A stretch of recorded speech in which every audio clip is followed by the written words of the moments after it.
সাধারণত আমরা ফোনের ডিসপ্লের উপরে নেটওয়ার্ক আইকন দেখে সিগন্যাল সম্পর্কে ধারণা নিই, কিন্তু বাস্তবে শুধুমাত্র এই সিম্বল দেখেই কোনো নেটওয়ার্ক কতটা শক্তিশালী বা দুর্বল তা সঠিকভাবে পরিমাপ করা সম্ভব নয়। আপনার ফোনের নেটওয়ার্কের সিগন্যালের স্ট্রেংথ সম্পর্কে জানার জন্য আপনাকে আরএসআরপি ভ্যালু সম্পর্কে জানতে হবে। আর এটা কিভাবে আপনি বের করবেন চলেন দেখে নেওয়া যাক। এজন্য প্রথমে আপনি ডায়ালার অ্যাপে চলে যাবেন এবং টাইপ করবেন *3001#12345# স্টার এবং ডায়াল করবেন।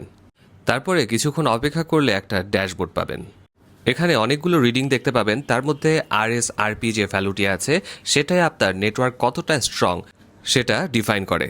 এখন আমি আমার বাসার যে রুমটাতে আছি সেখানে আরএসআরপি ভ্যালু -111।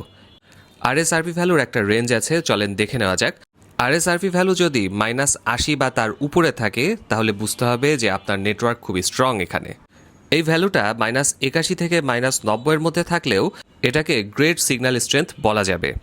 আর -91 থেকে -100 এর মধ্যে থাকলেও আপনি বলতে পারেন গুড বা মিড রেঞ্জ সিগন্যাল। আর -101 থেকে -110 এর মধ্যে যদি থাকে তাহলে ফেয়ার বা পুয়ার সিগন্যাল। আর -111 থেকে তার নিচে যদি থাকে তাহলে বলতে হবে যে আপনার নেটওয়ার্ক স্ট্রেংথ কিন্তু খুবই খারাপ অবস্থায় আছে এখন। তো এই রেঞ্জ অনুযায়ী আমার বাসার সিগন্যাল কিন্তু ফেয়ার বা পুয়ার রেঞ্জের মধ্যে পড়ছে, অর্থাৎ নেটওয়ার্কের অবস্থা খুব বেশি ভালো বলা যায় না। তো ঠিক এভাবেই খুব সহজে আপনি আপনার বাসায় বসে ফোনের প্রকৃত নেটওয়ার্ক সিগন্যাল স্ট্রেংথ চেক করে নিতে পারবেন।